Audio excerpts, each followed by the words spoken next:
If you remember, after the fall of Julius Caesar, all chaos erupted across the Roman Republic. Civil war broke out, and this tends to be what happens.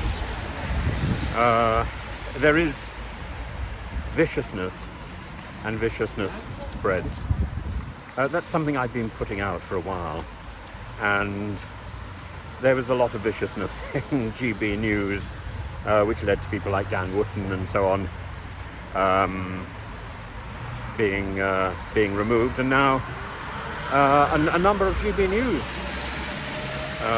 presenters themselves who were only too happy to see the back of Dan Wootton have now suddenly had their contracts stopped, or in the case of Jacob Rees-Mogg, had his hours cut. And you think, why is this happening? Well, it's happening because of vice. It spreads, and you can't hold it in, you can't restrain it. It spreads to all possible avenues. That's the point about viciousness and nastiness. And it's got nothing to do with whether you like Mark Dolan or you don't like Mark Dolan. He just happens to be in the way. And this idea of news by power, which you also get in the BBC, this idea of being in or out of the circuit, this is nonsensical. The news is there to be digested, to be thought about, to be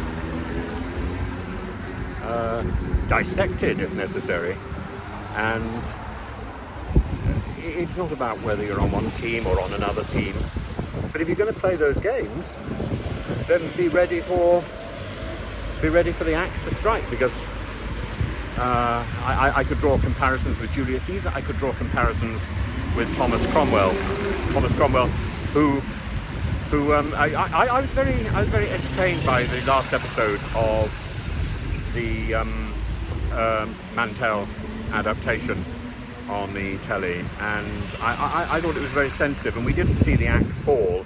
Am I doing a spoiler there? But very interestingly, if you start looking at all the histories, particularly from the Victorian period, there's an idea that Thomas Cromwell was a victim of a botched execution, where the axe struck multiple times, much like the beheading of Mary Queen of Scots.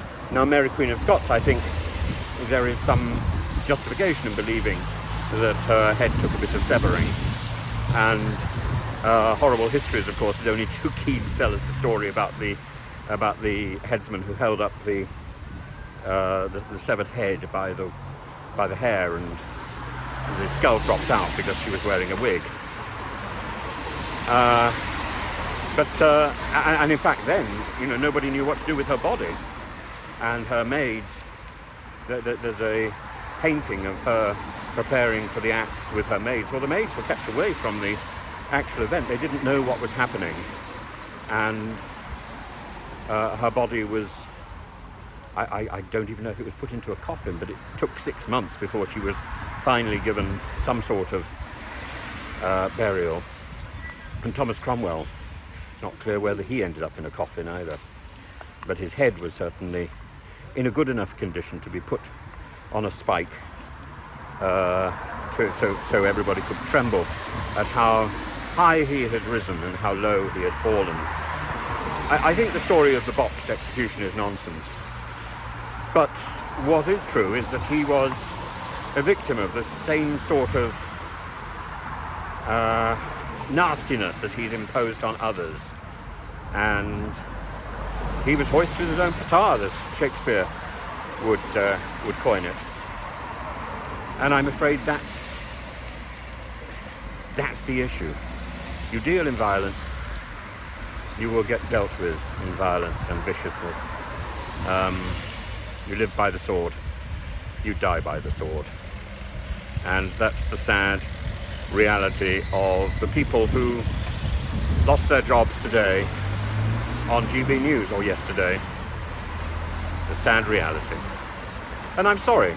because that's not how newscasting should be.